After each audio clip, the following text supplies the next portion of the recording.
This is the Authentic Dating series brought to you by Ahmad and David, where we explore what it takes to have a dating life you're excited about. Hey guys, I'm David. I'm Ahmad. And this is the Authentic Dating series. In this podcast, we're basically sharing all the information that we learned when we were going through the ups and downs of figuring out how the hell do you actually get a date and keep a woman happy. And we're still trying to figure that out. So basically we thought, you know what, we'll make a podcast where we share our information, and somewhere along the line, the dots will connect, and all of us together as one will understand and figure it out. Is that right, Dave? I don't know. That sounds quite esoteric as of what we're doing on the podcast. I thought we were doing a dating podcast where we help men, create lives they're excited about. That's part of it. That was my intro. That's why you should never let me do the intro, Dave. Okay, I'm doing the intro. Normally the intro is much better than that. You can't give a man a job anymore, can you?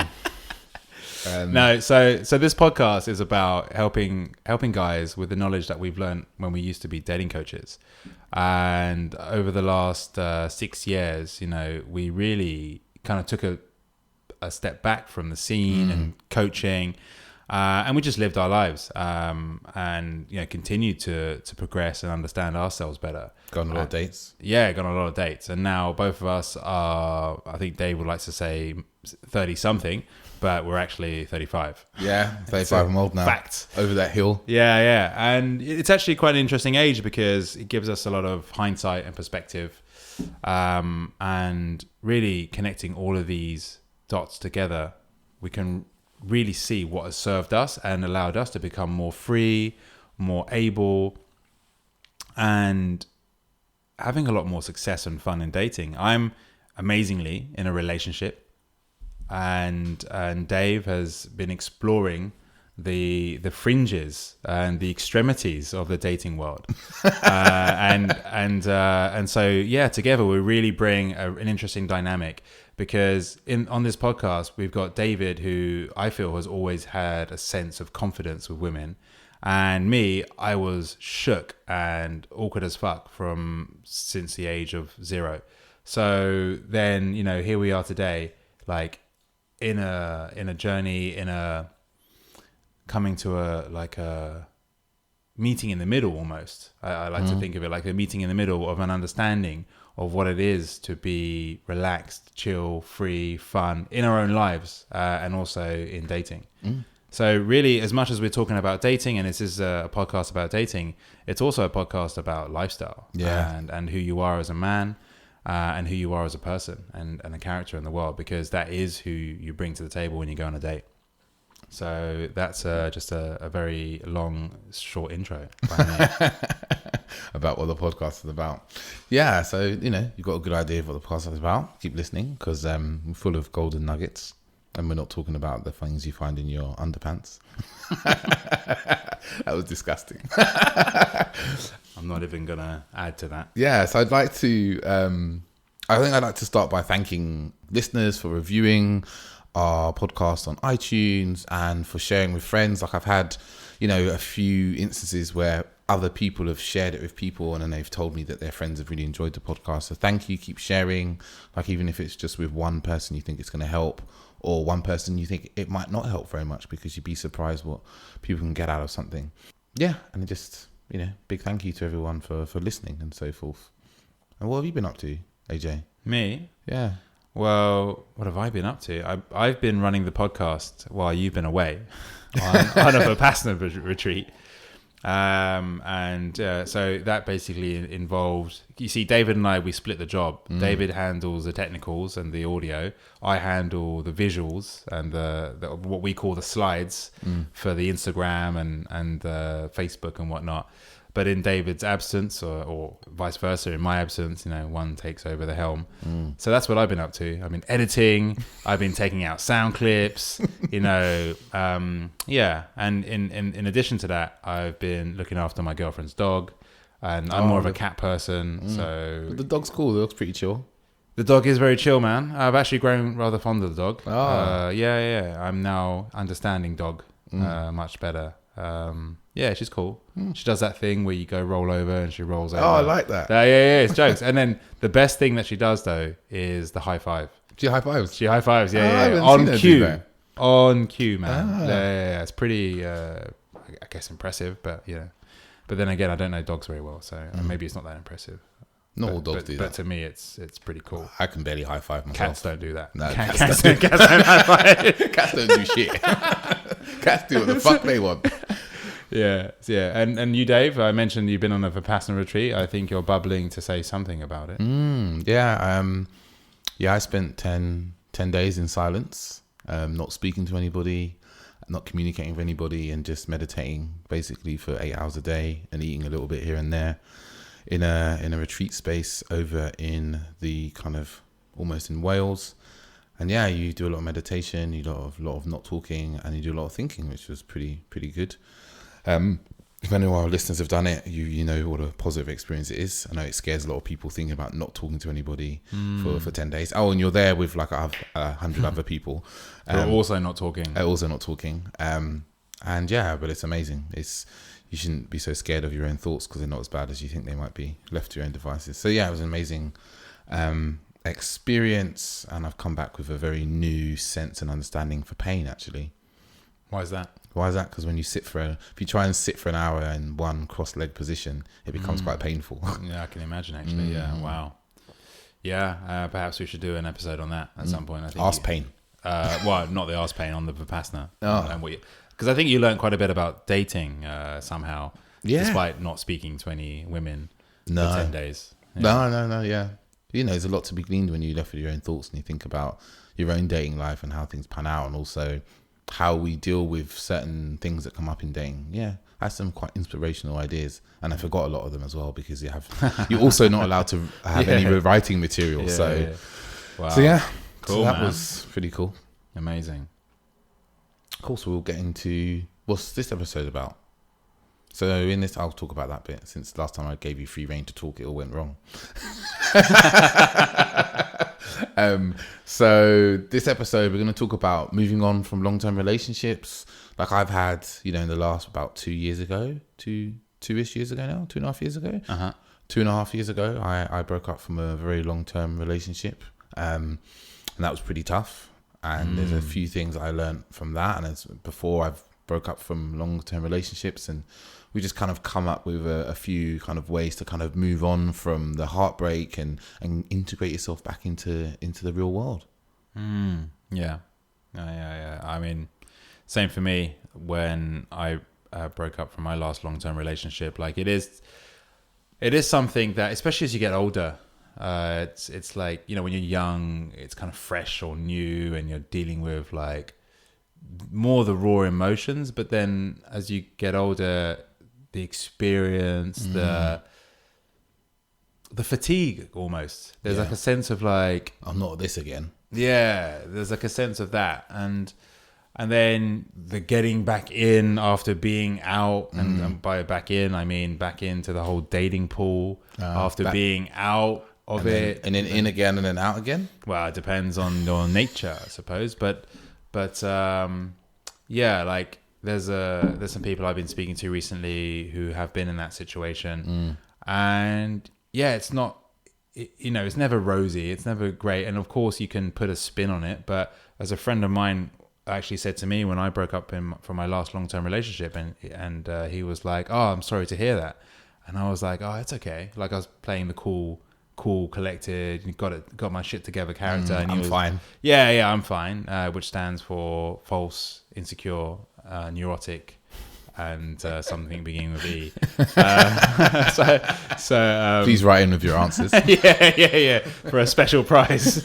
What does the E stand for? What do you think?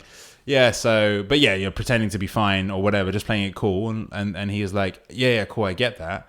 I'm sure you're all fine. But as a human experience, emotionally, it's still sad. Like it's still, and I was like, oh, that's so true. You know? So yeah, this is why we're doing this episode, because as much as it's a sad experience, like we've both experienced it, and in numerous times you could even say, and we're still here to tell the tale. We're and not dead. survived. And indeed, and we're not still licking our wounds. So yeah, so we'll get into it. Actually, before we get into it, we'll just say that at the end of the episode, we'll come up with an exercise for you guys to do. So listen all the way through to get the most goodness, the most juice out of the episode. Because there's a little exercise at the end to help you kind of implement what we suggest into your lives. So we'll get to it. So our first point on there, I don't know if we're going to number them, but the first one is, often after you've been in a relationship, I found personally when I've been in a relationship, is that you spend a lot of time with your partner. So you kind of lose the closeness with a lot of your friends, or at least some friends that kind of on the fringes of your life, you know? So one of the first things I always recommend, and I do personally as well, is reconnect with those friends, the people you've lost a bit of touch with, or you don't see as often. Just reconnect with them, spend some time with them, call them, you know. I think a lot of the time the concern is that you know, if you lose touch with friends due to being in a relationship, that they're going to turn around and be like, oh, now you want to be friends with me now. You didn't want to be friends with me when you were with that fucking woman. And actually no one does that. Like maybe someone will go, you know, they might say the odd snide comment, but actually they're your friends and they really care about you and they want to see you happy. So they'll just be like, okay, cool. Yeah, they disappeared for a bit. You know, I have a friend who regularly disappears when he has a girlfriend. You know, it's like almost like a running joke. It's like he gets a friend, you don't see him for a year or two, and then he comes back. He'll get a message, and you almost kind of just like laugh it off and carry on with it because, you know, you're friends and we've been friends a long time, and people are very, very forgiving. Yeah, and to add to that in general, like this whole reconnect, there is a sense of a phase. You call it like phase one. The reconnecting phase, and reconnecting to who you are, and your friends are a huge part of that. I've also experienced it from both sides, one being the person who kind of disappears and then reconnects, and but I've also had a friend who for a good 10 years, like when he was with his ex-partner, he barely spoke to me. I mean, it turned out that there was some sort of drama or whatever. Always. Yeah, actually it's quite funny. I think she got jealous because you touched him once. Many times. But that wasn't it. But anyway, she got jealous over something inane. And so she didn't like him talking to me. But and I didn't know that at the time, right? And I would actually reach out to him as a good friend of mine. And over the years, like I just realized, you know what, it's cool. I guess in time things will work out. It was sad, you know, to be on that side. No, it's sad, yeah. To be on the side of it. But then, yeah, you know, we're actually great friends now. Still, nothing ever changed. It's just like, you know, he was going through his thing, and I realized life goes on. You know, one must continue. You can't sit around wondering why people have stopped talking to you. So, but then I want to add to the reconnecting phase, and that's like, because when I had my last major breakup, what was very interesting is the things that I started getting involved in again were just things that like hobbies that I hadn't touched for a while. Like parkour was a major one. And the importance of this is like, as much as like friends is an important thing, the hobbies of like parkour or whatever it is, like getting back in touch with what you like. Maybe it's not even something old, but actually it's something new that you wanted to try, but you just didn't feel comfortable trying in the relationship for whatever reason. Like maybe it's photography, maybe it's traveling to a certain country, whatever. And that whole thing, just reconnecting to who you are, rediscovering who you are, I could almost say as well. So there's reconnect and rediscovery. And then that is, I call that phase one, because it's like as someone put recently, this is an opportunity to create something new. Yeah. And regardless of what you think of what's happening, and you may be feeling really sad, you are creating something new. Yeah. And you have the opportunity in there. Like I know often, you know, you come out of a relationship and it's ended, and sometimes it's very positive for you. You know, you're quite happy to be out of that, and that can be quite a positive change. And sometimes you're sad, but nonetheless, there's some emotion there, right? And also there's a chance to create something new, and you have an opportunity to create something new. And no matter the sadness that you have or the joy, is that actually you've got another opportunity to renew yourself and reconnect with yourself and discover new things about yourself, because you evolve as a human being. So over that relationship, you've evolved as a person now. So now that you are single, you're not really the same person you were the last time you were single. You know, there's things you've learned about yourself and what your needs and wants are.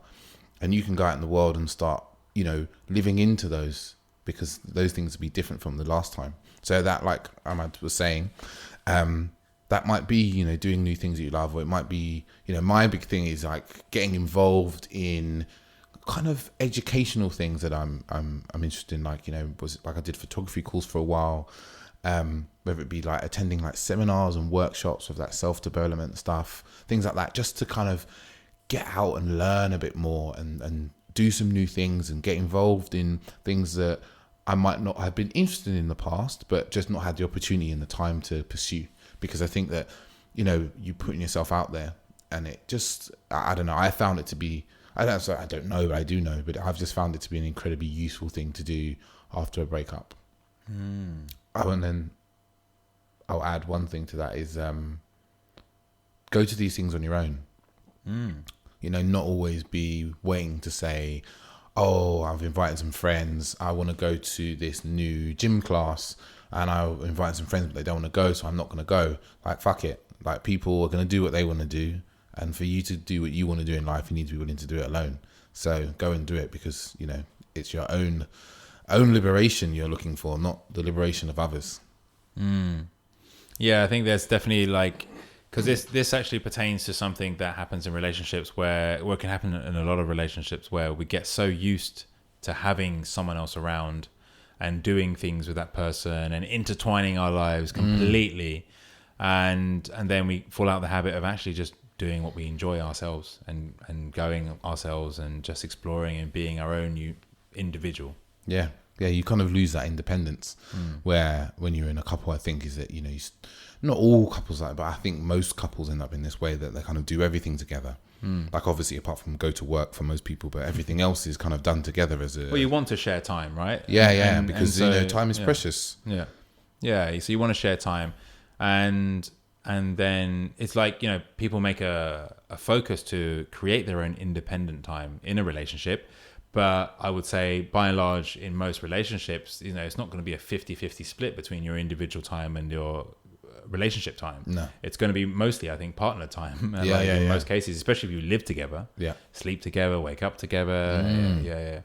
So yeah, absolutely, I agree. Like, you know, having that ability to just go, and the further you can go alone, the better. Like, you know, traveling alone, and just being with yourself again. It kind of relates back to connecting. The first phase one. I think this is all part of, you know, we've kind of basically gone over like 3 or 4 points here quite quickly, but it's like, it's just really important to, I know it's difficult to go and do things alone, because you think, oh, I'm going to go to this workshop. Say, you know, you want to go to, I don't know, we went to this breath work, right? We both went to this breath work workshop over the last couple of months.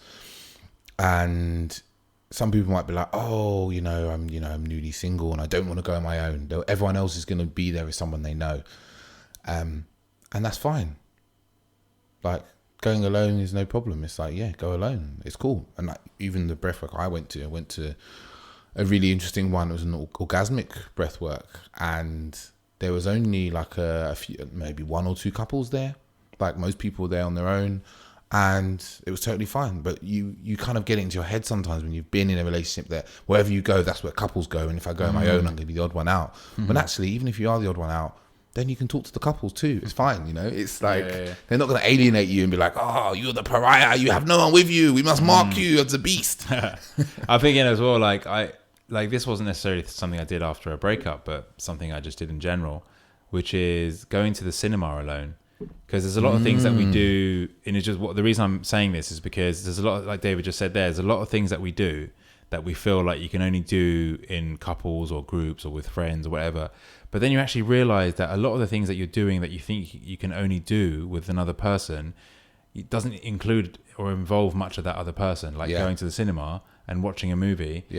I actually think it's a lot better on my own because no one's interrupting me. And I'm just there like fully focused and no one's eating my popcorn. And it's just like, it's beautiful. What an experience. You mean going somewhere and no one eats your popcorn? That's the beautiful experience. That's what it's all about. No, but generally, like, because even with these workshops and a lot of these cases, it's like, of course, it's actually, it's not the person that you want in that case, because with these workshops, you're going for the workshop. And like a breath work thing, you're going for the breath work. It's got nothing to do with something. So really, when you're taking someone else, what they are is a security blanket. Totally. It's like you're like, oh, I feel more safe now that they're here.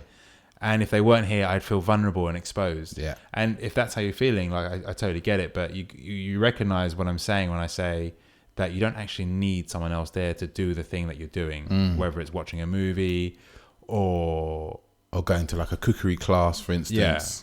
Yeah, for some reason I started thinking of all like group activities, playing tennis, bowling. You can go bowling on your own. But I think it lacks a competitive element. Do you know, I think the big one to do alone actually is go out for dinner on your own. Yeah.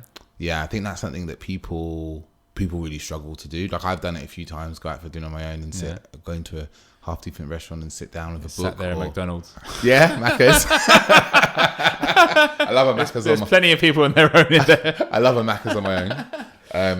But yeah, it's like just getting used to doing things alone. Yeah, that's because that will break your habit and your kind of habit pattern and belief that you have to do these certain things with other people. I tell you, I mean, and again, this is kind of off topic, but going to a bar on your own. Oh, now you're really getting to the upper echelons. Yeah, done that a few times. Solo outings. Yeah, it's a big thing to do, and you realise that you can go to a bar on your own, and even if you're not feeling confident about it, just go and have one drink.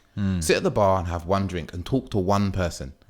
You know, and that's all you have to do, and you realise that no one knows, no one really cares. Yeah, that's the thing. Yeah, firstly, no one knows, and secondly, no one cares. And I remember. I used to love going to that bar in Shoreditch, Barrio East. Yeah. And I went there numerous times on my own. And there's always that earlier phase when it's a bit quieter and people are in groups. Yeah. And I'm on my own. And I'll be posted by the bar, just chilling, just like chilling, just like I'm on my own. It's like James Bond out here, just got his martini in hand. Yeah. But yeah, that's definitely a fun thing to do. Okay, so back on topic. Yeah, back on topic. But I guess the next point is spending time doing nothing. Like right now I feel like I'm not an expert in spending time doing nothing, but over the last 2 weeks, I spent a lot of time sitting in a field, lying on the grass, looking at the sky in between my meditation sessions. And I still, the beauty in doing nothing is that actually you have some time to like process and think. And I did a lot of walking as well. And I think that often after a relationship, people go to one or two extremes. Either they're completely busy their lives, so they've got no time to actually think about what happened, or they just sit at home eating ice cream all the time and waiting to, they explode with ice cream all over the walls. But actually, you want to try and be spending some time alone to process what's happened. And some of that processing will just be sitting and being upset about it. But don't run away from those feelings because you still need to process them. Because there's a point at which you realize that actually there's nothing more to be upset about. I'm just keep being upset about the same thing, and it's pointless. But that might take you a few months. Yeah. And that's actually a good point to touch upon, like the emotional aspects of a breakup, because we haven't necessarily mentioned it here, and obviously it's something that everyone experiences, like emotional sadness. And if you're not, I guess it wasn't much of a relationship to begin with. But like this is the thing. It's and I think David like surmised it quite well there, because over time you become more confident with like what happens after a breakup. Like if you've experienced relationships before and you have a sort of, how do I say, like a familiarity with the process. So, because we're talking to a whole wide and varied audience here, but like for some people, their first love and romance was like high school. And for some people, it's like much later. They didn't kiss anyone until they were 22 or 30 or whatever, right? Or even later. And the thing is, it's like over time, what you realize is, I mean, there's that stupid saying, there's plenty more fish in the sea. Just like the dating app. Yeah, just like the dating app. Yeah, exactly. But there is this thing where it's like, I mean, I remember my very early romances where it just felt like this was the one, and it was amazing, and it was beautiful, and it was like nothing will ever compare to the emotions and the experiences that I was having at that time. And then, there was the breakup, and then there was the sadness, and then there were the tears and the crying and then like the moaning to friends for months on end until they told me to shut the fuck up. And eventually, I got over it, and then, eventually there was another relationship. And then eventually that one ended. And then, it kind of goes on. But then over time you realize like, oh, okay, yeah, it's not so bad. And eventually you will meet someone else and it's not all doom and gloom. So there is that aspect of it. And I think with time comes maturity and understanding that, okay, whatever you're feeling, more than anything, what you want to be able to do, and what David was touching upon about processing, is figuring out like, well, what happened? Like, why did you break up? Where did things go wrong? What is it that you actually want for yourself going forward? It's not always about fixing, right? It's just about understanding, processing, and living, and just going, okay, what is it that I want to do next? And so, yeah, I really like that one about spending time doing nothing, because it is important to actually stop. Yeah. Not and again, because I know, like, in my last breakup, I think it was like 4 days afterwards, and I'm like downloading every fucking dating app that exists, like Bumble, Tinder, Happen, and a few others. And actually, I've very quickly, because of the nature of dating apps and the way you have to like upload pictures and whatnot, and I was like, fuck, I'm not ready to do all of this. Like, yeah, it's like PR, and you got to like figure it out and have the pictures, and they need to be fairly recent pictures, and you can't have too many pictures on your own because you look like a loner. You got to have pictures with friends. But you don't want to have any pictures of your ex. Yeah. And for the past X whatever number of years or however long you've been with your ex, like that's all the pictures you got. Yeah, you got a lot of pictures like that. Yeah. And you don't have pictures with babies and all that stuff. Yeah, and, just complications. Yeah, so dogs, because some people don't like dogs. So point being is like, don't be in a rush, right? Like, to do anything is actually in fact, the first thing you should be in a rush to do is to stop. Be in a rush to stop and go, take a breath and just go, okay, where am I? Yeah. What's going on for me? Yeah, that's a really good point. I just kind of come up with another point, actually. I'm going to just slip this in. Well, a couple of points. I'm going to slip these in here. Oh, is that what you were typing? Yeah, I was typing. I was very distracted. One of the things is I think to be really conscious and kind of ask your friends not to just sit and talk to you about that person after you break up. Oh, wow. Because I think it's something that sometimes happens with friends. They like, after you break up, they'll be telling you, oh, I saw him or her doing this and blah, blah, blah. And it's just like, maybe you don't want to hear about their name. You don't want to hear about what they're up to, right? Maybe you've broken up and you decided like, I want to move on. I don't want to hear about their day-to-day lives. And kind of going in line with that is something I would recommend to people is block and remove people on social media. Like Facebook, Instagram, block and remove. You can, be polite with them and go, look, I'm going to do this for a period of time so I can move on.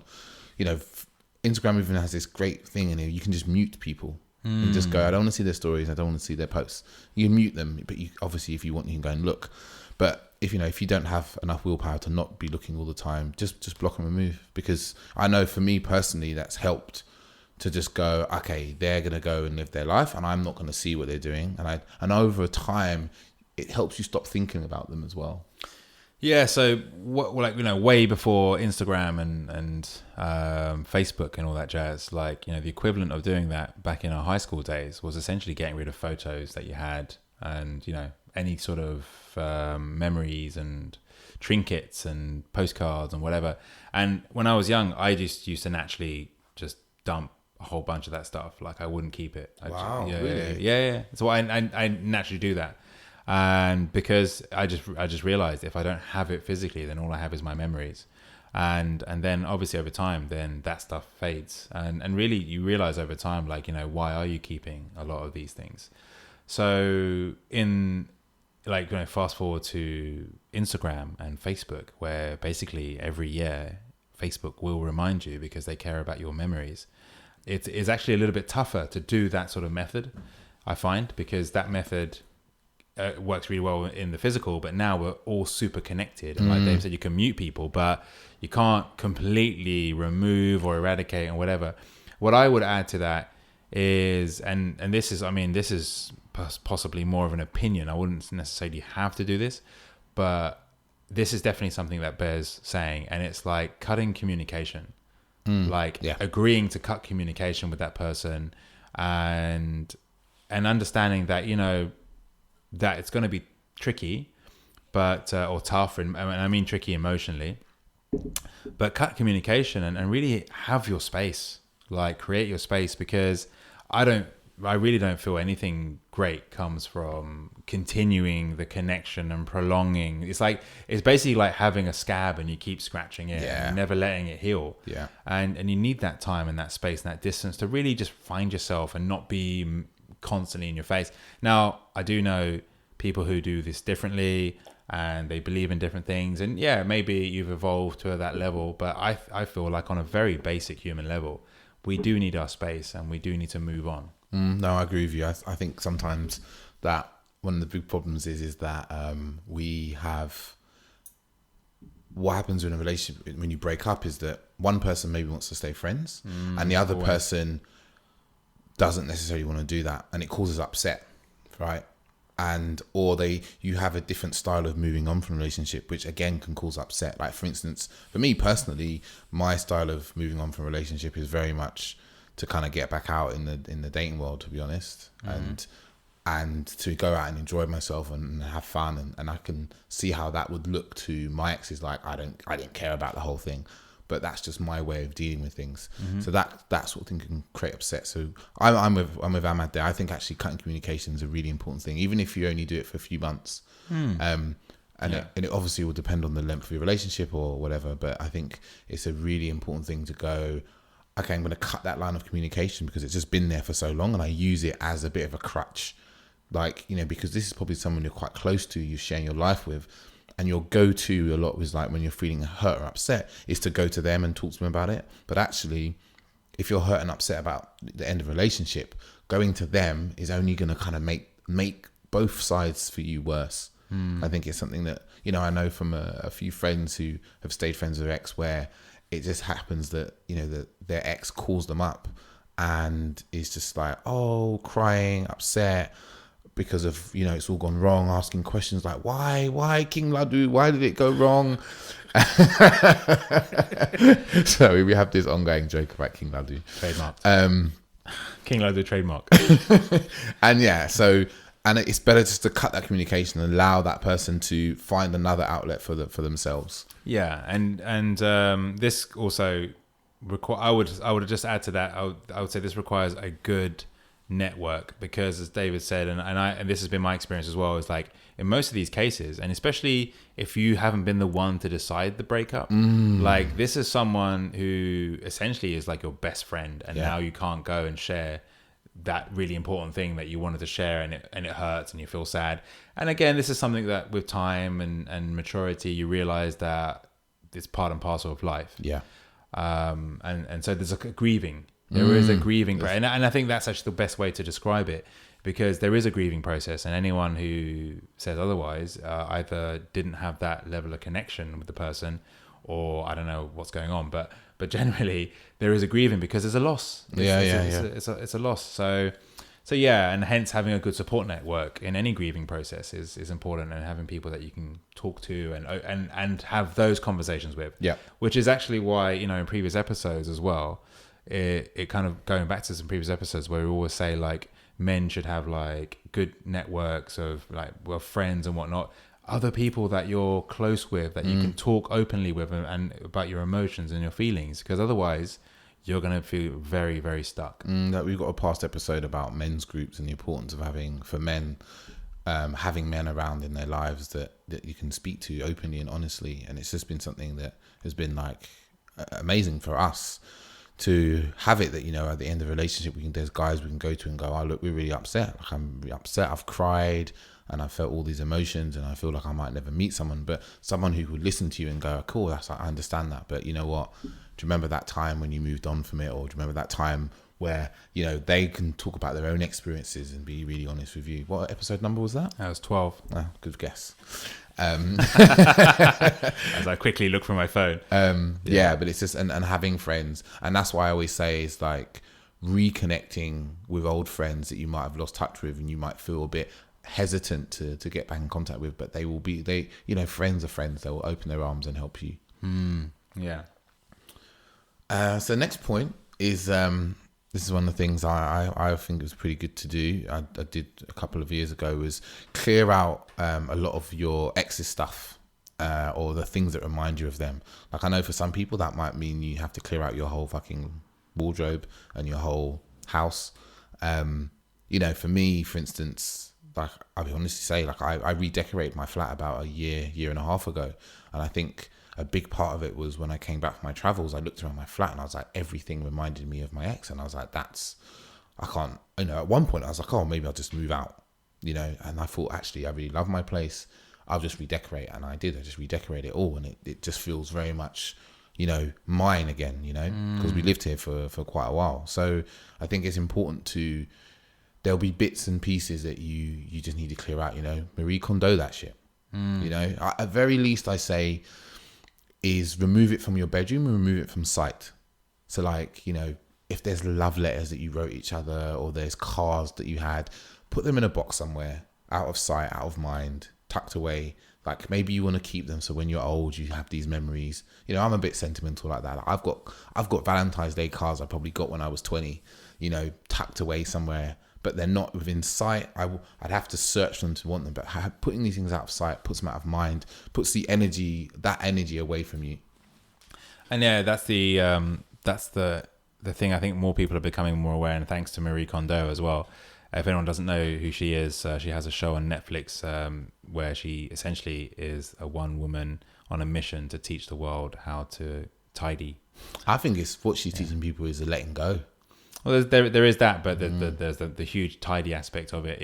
I mean, letting go is a huge part of it, and it does come down to essentially on the foundational level. It comes down to your emotional attachment to things. So, as David was saying, like, and I've done a lot of this in general, but you don't realize until you actually connect with what or I say connect. I mean, when you actually take the time to consider what something means to you. So, you know, you could take that T-shirt that you're wearing, David, and you can, I don't know how long have you had that T-shirt? I bought it in the Philippines, so I think I've had about 3 years. Okay, there you go, right? So you've had this T-shirt 3 years, like, and you can imagine all the experiences that you've had if you bought it in the Philippines, and then now in London, wherever you've gone out, even if you've gone on dates and stuff. I remember when I did some like purging of my clothes, and like, there were certain shirts that I used to wear all the time on dates and whatever, and I really thanked them for their service and I wear their, because it's like you think, wow, man, I went on some adventures with you and it's interesting because we rarely consider the emotional and we're human beings and we all have emotions. That's one thing we all share, we all have in common is emotions. And so to recognize that everything that we have and own and touch and see and love and enjoy in our lives has a certain emotion to it. And in a lot of cases, like Dave said, if it's constantly in your face, it's constantly reminding you of all of those experiences. Yeah, totally. Yeah, so clear that shit out. Yeah. So the next thing that we want to say is that, and this is really important, and it goes back to what we were saying earlier. The first thing you want to do is you want to stop and you want to reflect. And the next thing is, you know, you want to date and start dating when you feel ready. Like, as opposed to because there's a lot of advice that used to be said. And I know actually that even up until recently, a lot of men are advising men the same thing about getting over an ex is like, go out and fuck as many girls as you can. And you know, for some people that could be really cool and that can really work, right? And then for other people, like as kind of like just hit the mic, as kind of like a blanket, generalistic advice, it can cause so much like angst and depression and just worry and concern. Because if it's a very recent breakup, like there's a lot of emotion, there's a lot of turmoil, there's a lot of upset and confusion and stuff to just be processed and let go of, you know, and it takes time. And there is no fixed time on that time. So date when you're ready, like is a huge aspect of that.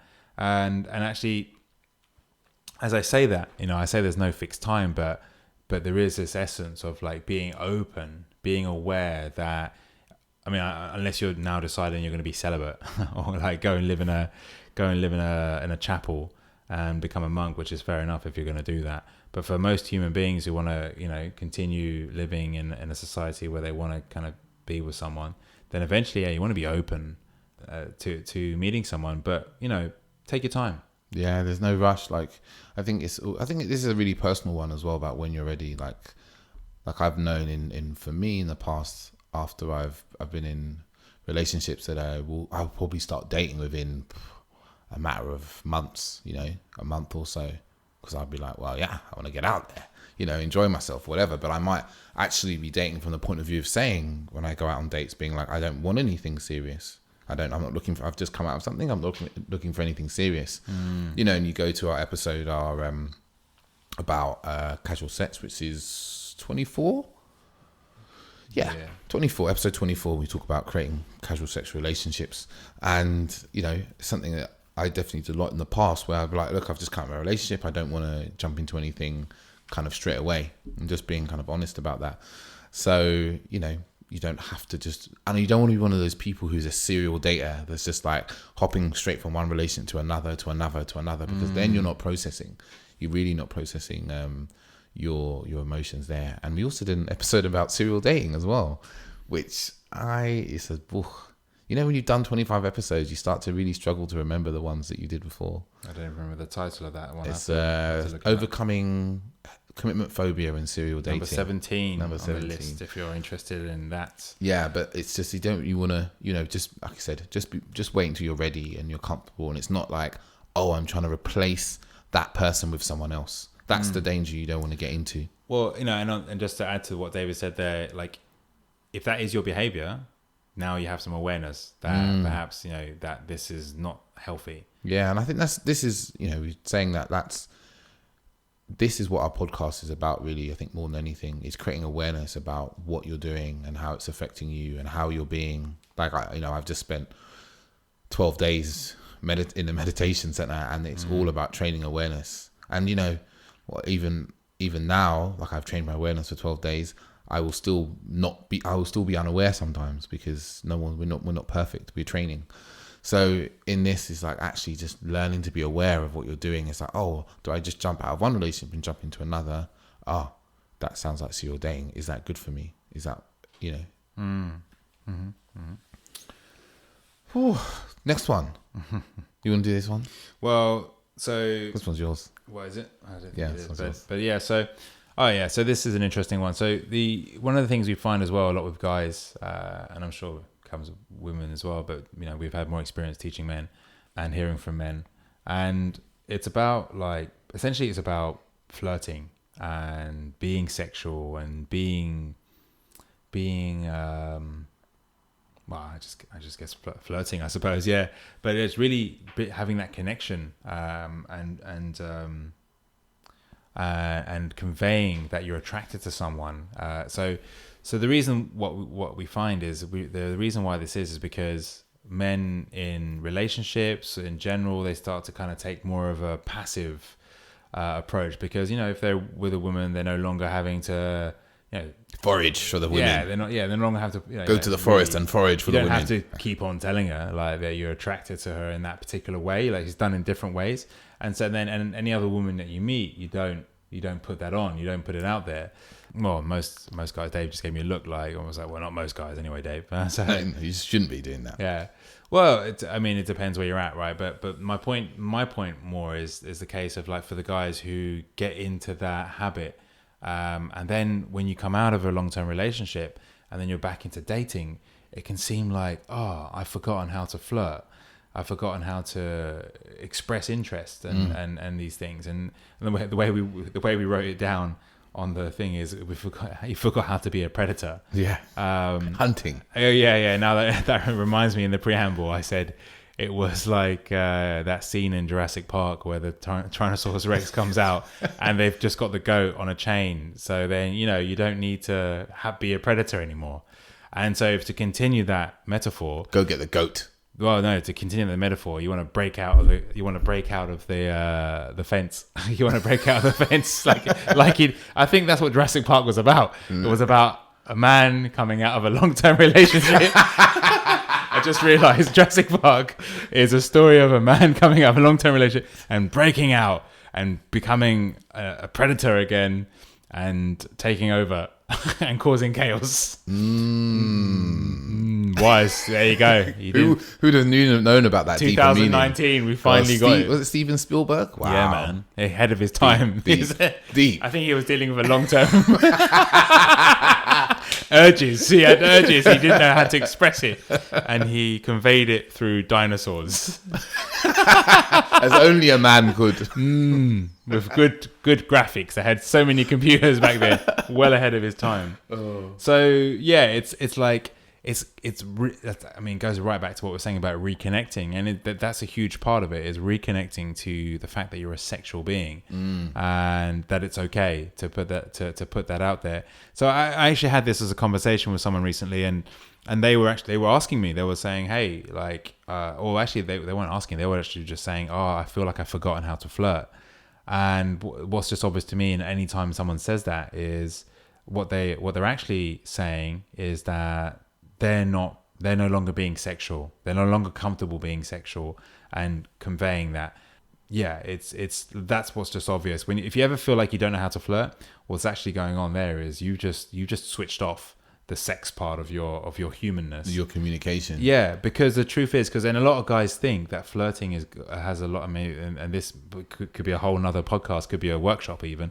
A lot of guys think that flirting is in the words, and actually no, it's not. It's actually in the emotion, and allowing that emotion to flow, to through rise, you. rise out, the lusting, to flow. Yeah, that's a great word. Is to let it flow, let the sexual energy flow. Definitely going to have to do a workshop on this, I think, as letting the sexual energy flow. Yeah. But the reason I say that is because it's obviously not something that's conveyed so simply through this medium. But anyway, yeah. So. Yeah, and then I actually did some exercises with this guy. We were just catching up, and in the exercises, back to a previous episode where I did that exercise with you, where we said, what's the difference between if you just approach a woman and you're considering, I think it's episode 4, no? How to say hello. I can't remember. Were we talking about sexual desire? Possibly, yeah. And so the difference between when you're approaching a woman and you're just like considering how do I start a conversation, to when you're approaching a woman and you, in the back of your mind, you're thinking, oh, I'm going to kiss her, or I'm actually going to have sex with this woman, and how that actually changes the way in which you say hello right from the beginning.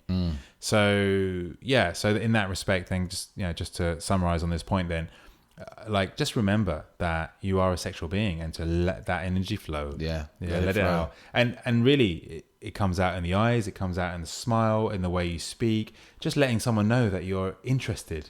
It's fascinating. It makes a huge difference. That is a thing. I think that's a great workshop for us to teach, actually. That's something we could do. We'll get keep talking about workshops. Eventually we'll do one. Yes. So I think we're on to our last point here. And this is quite a simple one. I think you'd hear in a lot of places, is just to say yes to more things. People are always asking you to do stuff. There's people at work asking you to go for a drink after work, or that you've got friends who are asking you to, meet them in places, or go to all sorts of things with them. I'm trying to think off the top of my head what people ask me to go and do.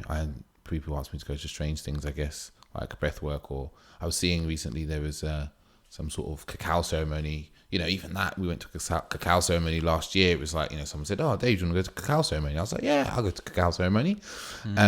Just say yes to more things you might not even be interested in, because you'll go there and you're getting out and you're being a bit more sociable.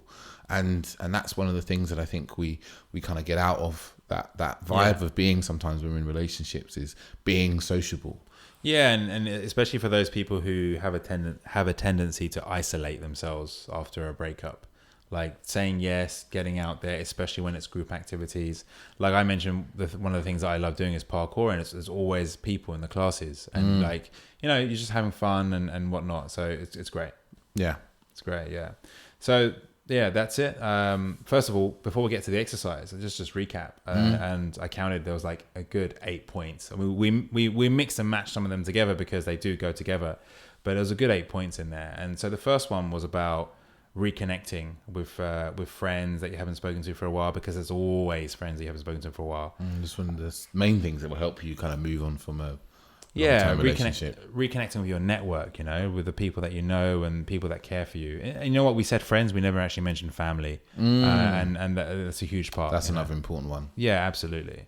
And then point number 2 was go and do things alone, and especially things that you think you could only do with someone else. Yeah. I mentioned the cinema and bowling And going for dinner. and going for dinner for two and paying for two. Can No. switch seats. Really improve your conversational game. But doing things alone, because it really instills that sense of independence. And with that as well, like mentioning the things about, doing things that you love, and traveling, even traveling alone if you can. Really getting yourself out there. I know that really helped me. There was, after my last breakup, and I ended up going to Mozambique, and Dave kept calling it Mozambique. Mozambique. Mozambique. Yeah. But that, you know what? It was a great experience, and it was just being out in a different place. And it's actually a mixture of these things in one go. It was like a course. Yeah. It was with people. It was in a new place. It was fascinating. Mozambique. Yeah. So where am I? I think point number 3. Point number 3, spend time doing nothing. Just like actually spend time sitting, meditating, pondering, Walking in the park. Yeah. Lying on the ground. Yeah, give your mind and your body time to process everything. Point number 4 was like setting boundaries with your friends, especially if you have those friends who, they want to help or they want to fix all the time, but you just want to have some time. Or they just want to bitch about the other person. Yeah, whatever it is, but you don't want to do it. Like, you just put a boundary and say, Chuck it in the bin. I don't want to deal with that shit. And then equally, point number 5, is that 5? Is that right? Block and remove any social media, and reminders. And I'm going to mix this up with clearing out your ex's stuff, anything that reminds them, because there's the whole sphere of it, whether it's social media or physically. It's all boundaries. Yeah, it's just like that, as Dave said, out of sight, like out of mind. It's not there. Number 6 was start dating when you feel ready. And I think that's kind of self-explanatory. To start dating when you feel ready. We've already covered that. Number 7, remember that you are a sexual being, and that actually flirting is allowing the sexual energy to flow. So if you do feel attracted to someone, you're out in a bar, or you're on a date with someone, whatever. Understand that flirting has got a lot more to do with just expressing your sexual desire. And finally, number 8 is say yes more to things stuff that you wouldn't normally say yes to. Like, just say yes more, get out there, be social. So yeah, that's a recap. In terms of the exercise for this particular episode, what do you think, Dave? I came up with something actually. So if you've just come out of a long-term relationship, or even if it was like a year or 2 ago, come out of a long-term relationship, I think I've got 2 things for you. The first thing would be to go through something like Meetup or Eventbrite, or I don't know, wherever you find events, wherever you are in your part of the world, or just look through Facebook events even, and just pick an event that sounds interesting, or something different that you normally do, and just go to it alone. Just go book it, 10, 20 quid event, or some of these events are free. Just go there, sit there, listen. There's a company called Funzine. They run loads of talks around London as well, yeah. They run some really good events in London. Funzine do, like, they got all sorts of interesting talks and workshops and like even like cake making, all sorts of stuff. Wow. They're They're really good. Like, look at them. House of Togetherness. I've been to a few of their events. They're all about human connection. It's another place. And just go and do something. Go do something different on your own, just to experience it. If you're not doing that, even if you're doing it regularly, go and find one of those places and use that. The second thing I'd say is look around your bedroom, particularly your bedroom, and if not the rest of your abode where you live, and pick out the things that remind you of your ex and remove them. If you can, give them to charity, or give them to someone else who's going to love them, or put them in a cupboard away. But just do that, and just sit with that and see how that feels, to clear their energy out of your space. And as much as we've said, like, or as Dave said rather, that this is something, if you've recently come out of a long-term relationship, I would actually say that's genuinely good advice for anyone who's looking to date in general. And because so often we actually hang on to stuff in the rooms, and actually also so often we don't even consider to go to places like, and Funzing is a great one, because you can really learn stuff and meet different people in these Funzing events. And I don't know if that's just restricted to London, but no, I think they've got some now in like Bristol, and I think Manchester and Birmingham. They're expanding quite a lot. Nice. All right, cool. Yeah. So yeah, I should, this is an exercise for anyone to do. And just to add to that as well, like if you guys have any great, or if you have any great advice that we have overlooked, that you find really helps you with getting over an ex or getting over a long-term relationship, then get in touch. Let us know. You can drop us a comment on our Instagram. We're very, very prolific there, and we're getting better and better at the whole Instagram game. I'm particularly liking our little videos and our little sound bites. We want to start making some more video content on Instagram because I think we look good on video. Yes, we've been hiding our good looks behind the microphone. I'm protecting Ahmad from the women, you see. His missus asked me to do that for him. Yes, she is my boss. So yeah, but yeah, you can contact us in general if you ever require any advice. There was that guy who recently, or a little while ago, who messaged us about his issue about getting over a girl. In fact, hopefully you're listening to this. yeah, and I think we gave him some of his advice. Really came in there, and he in touch with him and let him know this. Yeah, the episodes for him. Yes, you can find us on Instagram at Authentic Dating Series. You can also contact us by email. We have our website. Our website is www.authenticdatingseries.com. Yeah, we don't really plug the website much, but it's actually pretty sweet. We've updated the way you can listen to the podcast there. Yeah. So it's a great place to find all of our podcasts. Yeah, all our episodes are there. Yeah. And yeah, you can contact us on those mediums. I'm gonna